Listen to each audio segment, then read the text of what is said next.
très heureux et très honorés de votre visite pour cette rentrée scolaire donc, au collège Victor Hugo. Pour vous mettre dans l'ambiance, nous avons décidé de ne pas laisser remonter les élèves en classe dès 14 h, mais que vous soyez vraiment dans le climat scolaire que nous connaissons. Les élèves ont donc démarré ce matin, les 6e, ils ont retrouvé leurs camarades pour la plupart. Ils avaient le sourire, donc contents de cette rentrée. Vous voyez, monsieur l'inspecteur, il n'y a pas que vous. Ils étaient plutôt satisfaits et ils ont découvert aussi un nouvel environnement et un établissement plus grand évidemment que les petites écoles qu'ils connaissaient. Voilà.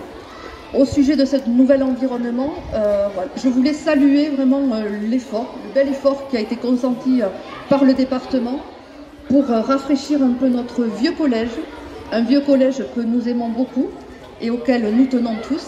Donc un rafraîchissement qui commence par le bâtiment A derrière nous et qui va se poursuivre, monsieur le président vous l'expliquerait je pense, par tout l'établissement et qui prendra plusieurs mois. Je voulais aussi vous remercier au nom de la collectivité et de toute la communauté scolaire pour l'intérêt que vous portez à tous nos collégiens, ils sont nombreux de plus en plus, et puis au personnel qui vont apprécier de travailler dans de meilleures conditions.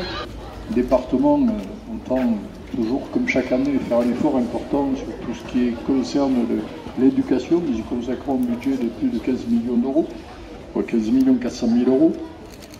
Faisons chaque année, nous essayons de faire en gros autour de 6 millions d'euros de travaux.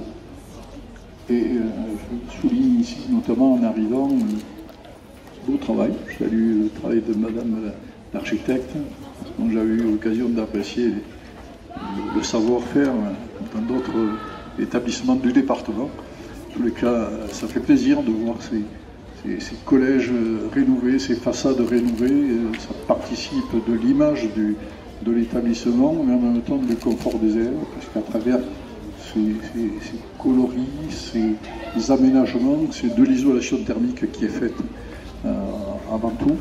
Et nous faisons un effort particulier depuis quelques années en matière d'isolation thermique, parce que ça va dans le sens de l'histoire. On n'a pas attendu la période récente dès que le mégawatt passe de 85 € à bientôt 1000 €. Non, là, il fait par anticipation, puisque depuis 4-5 ans, on a consacré beaucoup d'argent grâce au soutien de l'État. Je le dis et je le redis, j'encourage l'État à poursuivre, parce que chaque fois que vous mettrez quelques euros dans l'investissement, ça nous oblige, nous, derrière, à en mettre beaucoup plus. La restauration, nous sommes attachés à ce que la restauration soit de qualité. Bon, j'avais un prédécesseur, président de département, qui disait quand les enfants sont bien logés, bien nourris, le travail pédagogique est à moitié fait. Alors, bon, je n'irai pas jusque-là, mais bon, ça y participe sans doute un petit peu aussi, la qualité de l'accueil, le confort, les conditions de travail, notamment ces protections thermiques et autres, cela fait partie de quelque chose auquel nous sommes attachés. Donc la restauration, oui, on est attaché aussi à faire en sorte que les produits soient aussi des produits du territoire, que en gros 40% de la consommation proviennent du territoire, ça participe d'une économie circulaire qui est profitable au territoire, aux agriculteurs, aux producteurs du territoire. Et je dis ça en plus devant un chef, un grand chef, parce que j'ai envie de l'appeler le chef des chefs, parce que c'est un peu le meneur des chefs cuisiniers. Donc il rencontre, il se concerte, et je salue son travail, son engagement.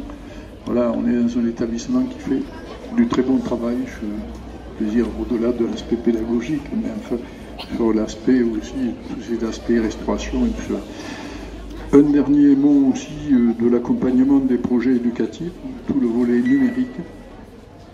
Je l'ai dit ce matin, mais je le redis aussi, nous avons un temps d'avance par rapport à beaucoup d'autres départements, puisque je dis sous le contrôle du directeur académique, nous sommes le département en Occitanie le plus équipé en matière de numérique, de tablettes et autres.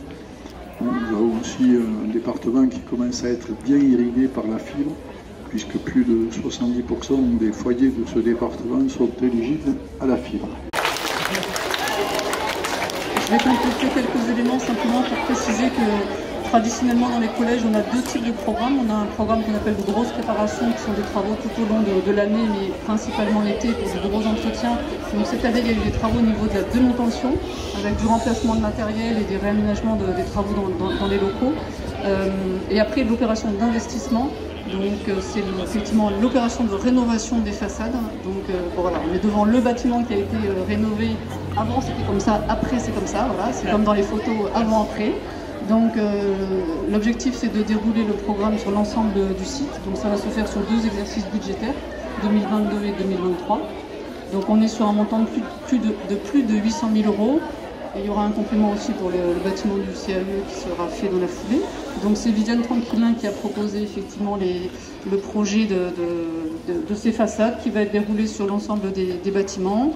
On a accentué sur la signalétique, ça peut apparaître anecdotique, mais on a du mal à se repérer dans ce collège, bâtiment A, B, C, D. Donc pour les nouveaux élèves de 6e qui arrivent, ils sont peut-être pas encore très bien repérés. Donc on a ajouté des lettres sur les bâtiments, voilà, tout simplement.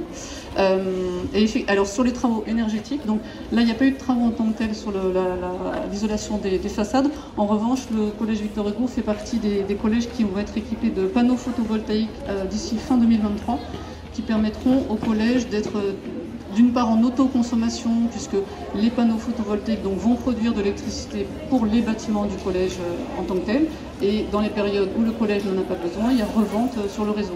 Voilà, donc il y a 6 collèges qui seront équipés d'ici 2023, dont le collège Victor Hugo, et là c'est pour un montant, on l'a mis, voilà, 212 000 € donc, sur l'année 2023, et là c'est avec une participation de l'État au titre de la DSID. Voilà. Avec vous, je suis très heureux.